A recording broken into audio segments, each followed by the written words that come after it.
My name is Derick, My name is KJ. and welcome back to the Murder Files. So, in our last episode, we gave ourselves a challenge, and our challenge was to find two murderers and figure out why they became murderers, like what they did and all that. So we're gonna start off with you. Like, what did you figure about your guy? And who is he? So, have you ever heard of somebody named Stephen Paddock? Nah, who's that? So, he was a man, I guess you could say he was kind of challenged mentally. But what he did changed Las Vegas, and the people who attended the concert in which he did his actions were changed forever. On October 1st, 2017, at 10:05 p.m., Stephen Paddock was in his hotel, and he started opening fire on the country festival in Las Vegas and started unloading on the Las Vegas Strip as well. Now, the thing about Stephen Paddock that was interesting to me is the way that he did it. He disguised all the guns and stuff in his suitcase, acted like he was a part of the festival, and that shows me that he has a lot of intelligence. So, Straight out of a movie. Something like that, honestly. At 10:15, police reached the 32nd floor, which he was, and he was shooting people. And they found him his room at 10:17.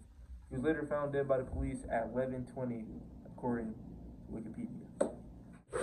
So, some of the things I wanted to talk about in a spree killer is I really want to dive into the mental and see what pushes these people over the edge. Like, what makes them want to shoot over 1,000 rounds into a crowd, country festival, things like that.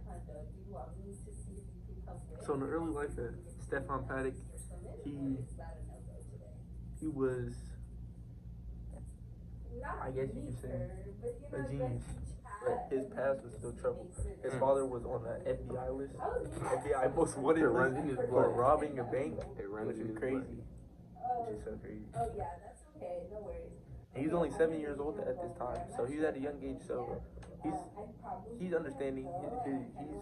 His consciousness is like, He knows what he's doing. Yeah, he knows good, bad, all that stuff. So he's seeing his dad on TV being wanted, not around, gone, and he has 3 other siblings. So he almost has, and he's the youngest. So he has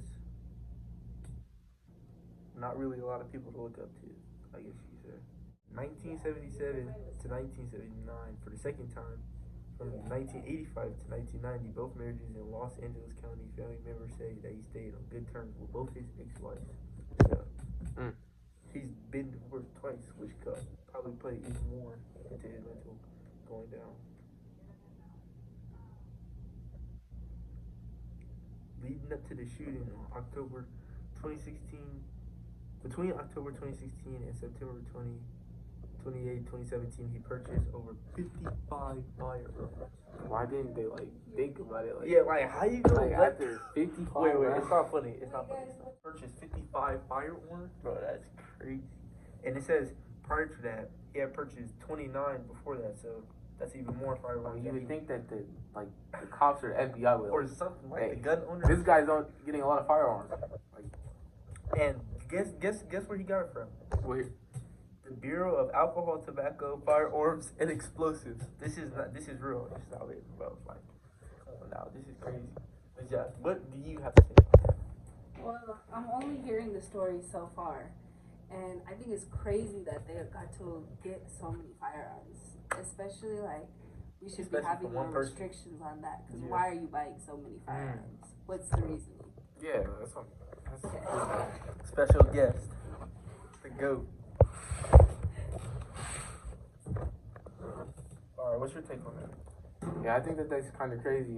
Like Ms. Jazz said, I feel like as a cop or as somebody, you know that you can see all this, so it's you're just letting this guy just get 55 guns. You're just letting this guy get everything, and to be honest, kind of revenge came from his ex-wives, even though said he left on good terms. Obviously, people can say stuff on his side of something different, different thing. But spree killers, they usually are revengeful. They get angry very fast. They're very opportunistic at certain points. So if they see something, they'll go after it without double thinking. So you don't really think stuff out too much often. as you can see, he goes into a hotel room, shoots at a bunch of crowded people, and then what? What's he do? Suicide.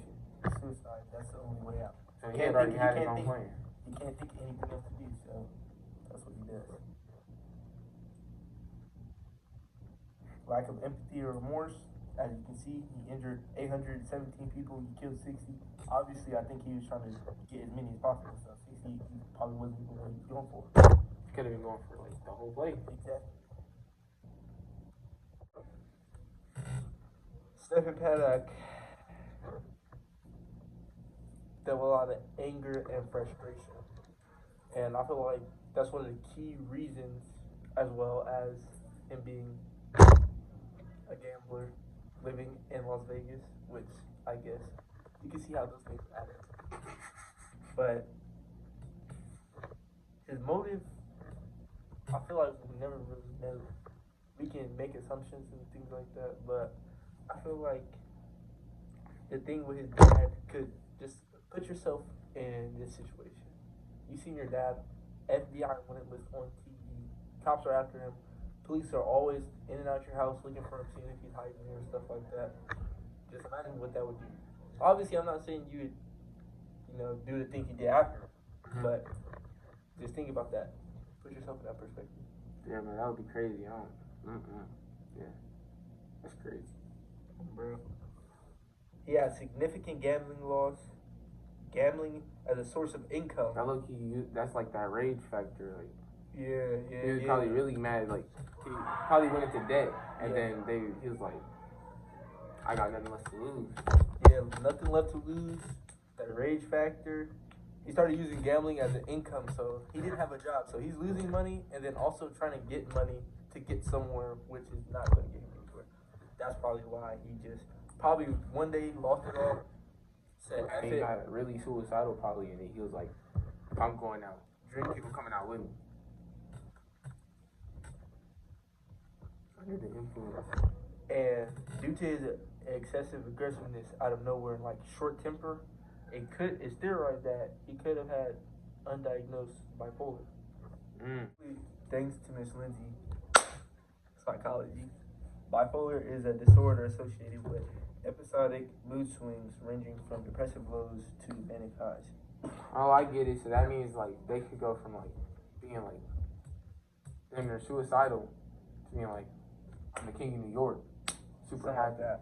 And then all of a sudden, I'm the Hulk, nigga. In conclusion, I feel that Stephen Paddock had very microaggression. How do I put this? Good thing I have my partner Derick here to help me out. How would you put Stephen Paddock's condition? I definitely put him in the serial killer like area. Or no, I put him in the mass murder area actually. So would you consider him a psychopath or a sociopath? Psychopath. Psychopath. Okay. Because I feel like Stephen Paddock, I feel like he's just like an arrow with no direction. Wherever he hits, he's don't care. He just don't care. That's how he felt after losing all that money, probably going through what he went through. But in the end, he was crazy. So, who's your person? My guy is Devin Kelly. He's known for shooting up a church, and in his shooting that he shot up the church, he killed 27 people, and he injured 20 people. Crazy. He was on BS, and his life is kind of like wicked. Is wicked. He like his life, from what I'm seeing, from what I read, his life is. It was like he was like the main character of like a villain story. Like he was about that from the start, bro. So basically, before he did this shooting, he served in the military because he didn't graduate high school, and off the bat, that's never a good sign, you know. But in the military, he threatened his superiors. Right, what, like he told them he was gonna kill him. Yes, commanders told them he was gonna kill them. That's already crazy right there. That's the type of time that he on. That's what he was on. And then, while that was happening, it turns out that he was also studying, or he was also caught domestically abusing his stepson and his wife. And he ended up fracturing his stepson's skull. So he was court material, and they had to take him off. Anger management, short tempered, lack of remorse, fracturing for surely, right, lack of remorse, because he didn't care. Lack of empathy, of course. So we see a lot of signs of, I guess you could say, psychotic behavior. Yep. But then it turns out, as we go further, when you look deeper into it, it turns out that he was diagnosed with ADHD. And not only was he diagnosed with ADHD, but on top of that, he was overusing and abusing his anxiety medication. That can definitely have a mental. That can hurt. That can hit you hard. Definitely hurt your mental. But I don't want you to think that he had a mental illness, that he did this, because at the end of the day, he was always surrounded by like guns and stuff. So that's never good. And who knows how many people killed in the military? Who knows how many missions he's been on? True. So like it's like he's probably already been around violence. Medication, his stepmom. And that was 5 years before. Right? So there's still more stuff that there's still more stuff that could have happened while this had happened. And then in 2017, he was aiming for the church, but he was really aiming for his stepmother, who he had a fight with. So my thing is, what do you think in his head was like? So he's walking, he grabs his gun, he steps out of his car, he's walking to the church. He steps into the church, say he peeks in, right? He's looking through the crowd, he doesn't see his stepmom. What do you think happens in his brain where he clicks and just says, I'm just gonna kill whoever I can here? I think that. You think it was always with him? You think he was always like? Yeah, he definitely was always. I think that he was always planning on doing that, but his stepmom was like the main reason why he did it. Like, if his stepmom wouldn't have said what she said or did what she did, he wouldn't have set him off. Yeah, it wouldn't have set him off. But I feel like he definitely, like, I don't even think he checked. I think he just started shooting, like, through the windows and shit. I think he just started shooting. Because if you really think about it, 40 people wasn't even a whole church. 40 people was like a solid amount of it. It's just not the whole church. So I feel like he was just shooting through a window or something. Just aiming at whoever, hoping he would hit his stepmother. But it turns out his stepmother never ended up going because he sent her threatening messages beforehand, before he did the shooting. And during the shooting, he also claimed the life of his grandmother, which was her mom. Wait, so why do you think that she didn't tell her mom not to go? I don't think she told anybody because she probably thought he was playing. But then she didn't go though. I don't know. That's interesting. Or maybe he did tell his grandmother, and her grandmother was just like, he wouldn't do that to me. He did it to her. So yeah. Cold peace. Weird. It's just weird. And then it turns out that he also claimed to be an atheist. So that also could have been a reason why he did it to the church. He could have caught her at any other time. Religious reasons he didn't like the church. He could have caught her at home, to be honest, if we really think about it. Could have did it anywhere else, but he decided to do it at church. So I feel like there's some contrast and comparison between our two people. Mm-hmm, for sure. Mine is, we don't really know what his motive was, but both of them are short-tempered, lack of remorse, lack of empathy, and really only care about themselves. Truly. But I feel like the main difference is that one abused, didn't help, and the other one didn't have enough help. Oh, and before we finish, let me add on that he also escaped a mental health facility that was under the protection of the military. Because he was in the military at the time. I forgot to add that, but he was in the military, and they put him in the mental hospital, and he escaped out of it. So he was already... So basically what you're telling me is, bro, is just manic. like a maniac. ADHD is doing that. That's that. What was it? Spree killing? Mass murder. Mass murder for sure. So mass murder. We dived in. We looked at the signs and we compared them, and everything lines up. Short aggression, all that. Psychotic tendencies, lashing out, broke his stepson's face. And what's your final conclusion?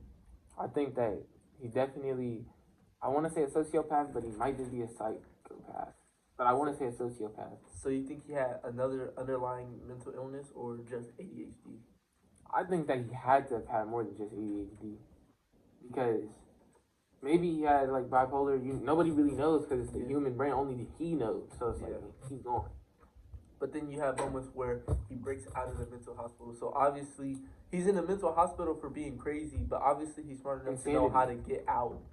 Insanity. So he played for insanity, but he's smart enough to know how to get out. He didn't even plead. He killed himself. Or, I don't think so.